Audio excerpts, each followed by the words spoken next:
So I guess it was convenient for you to turn your back on the woman who held your spine. Woman, you were brought forth from my side, created to support me like the gravity-stricken moon does the brisk breath of nightfall. But when fear clawed its way into my heart, when he called my name in the garden, you shrunk and hid your shameful body. Where were you when the Prince of Night found his way to your star? You watched him lie, and I watched you sit and set like sun, you mourning of a man you can't even see the nightmare you have become. I was there, standing in the distance, having a conversation with my backbone. I wanted to stop you, but you let that evil reptile with eyes, slow dancing with deceit and tongue, swift as breeze, woo you dumb to think we could be wise as the God who thought the galaxies into existence. Adam, I thought he was my friend, letting me in on secrets God Pinky promised the leaves not to tell. He pointed me to the tree, told me of what I was missing, and as my faith in his lies led me to stare, I watched death become gorgeous. But God is beautiful. Adam, my tongue became sight. The fruit looked too good not to taste. Taste and see that God is good. God is thief. He kept us from the one thing he knew would turn our minds dear. No, God is wise. Eve, can't you see? In our feast for knowledge, we have become fools. Searching for wisdom in a mere branch, we forgot about the God who had the power to grow us from dust with no roots. His mind is wide as sky, and we were free as clouds, but now the silent hum of shame echoes the land. The eerie chill of father's curse crawls across our conscience, and the very river we bathe our naked souls in is damned because of you. What have you done? Do not blame me for murder and name yourself victim as if we are not both ghosts with skin. You left me for dead. Did you forget the sixth day when God made you from dust? But he made you from me for me. While sleeping, he called you from my cage bones, beautiful but you, with your prideful disposition, switched positions and tried to lead. Took heed to a four-legged snake without consulting me first. You didn't respect me. He gave you authority. He made you the head of us, but you became neck. I can still see the apple stuck in your throat. Adam, swallow your pride.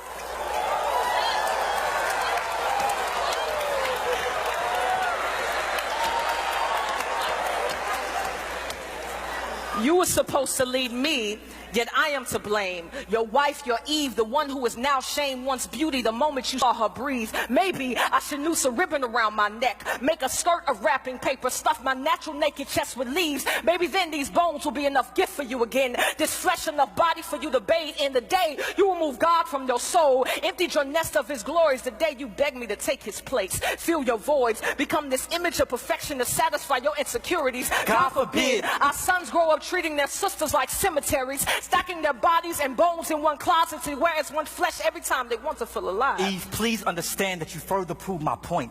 That prideful organ brewing beneath your breast beats with no submission for your husband. And for this, your future daughters would not be quiet, gentle, but some would be loud as nagging crows scavenging on the dead earlobes of men.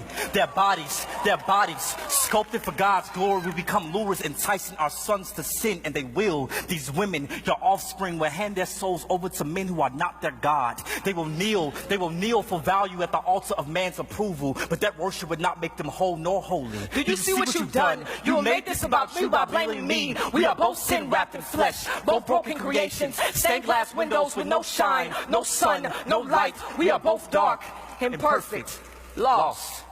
We are fallen.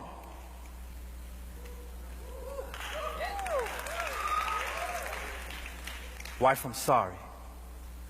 Have you any idea how shameful my insides scream for not protecting the only woman I've ever known and loved from the sting of death? I feel like a lonely grave, wallowing in a walking coffin of a body, waiting for a voice louder than my fears to resurrect the scared corpse of a man I buried 6 feet under guilt.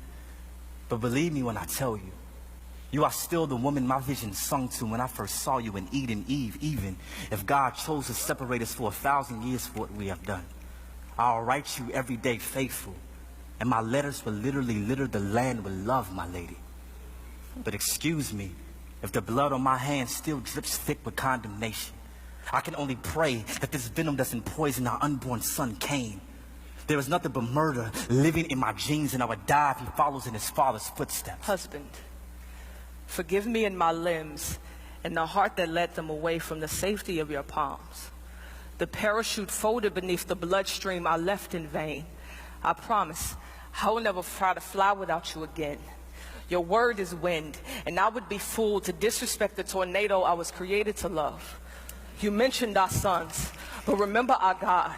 Remember what he told devil as he cursed serpent. He spoke of my womb, and from it a seed will come. The devil will strike his heel, but our seed will crush his head. Yes, we are dying, but one day we may rise from the dead. We are not hopeless. Mercy has its sights set on the sinners, and its source is our God. He will rescue us out of the sea of sin. Like hands beneath a drowning soul, a rainbow before the lightning bolt speaks, he reigns. When the clouds crack their shell, our God will appear and show us his yoke is easy. A light too mighty for anything, pitch black to trap our backs back behind that cage we crave. The way of escape is near if we wait with hope, nailed to our faith. The truth cross sticks to our burdened bodies. The life stretching like the arms of an horizon, rising for all to see.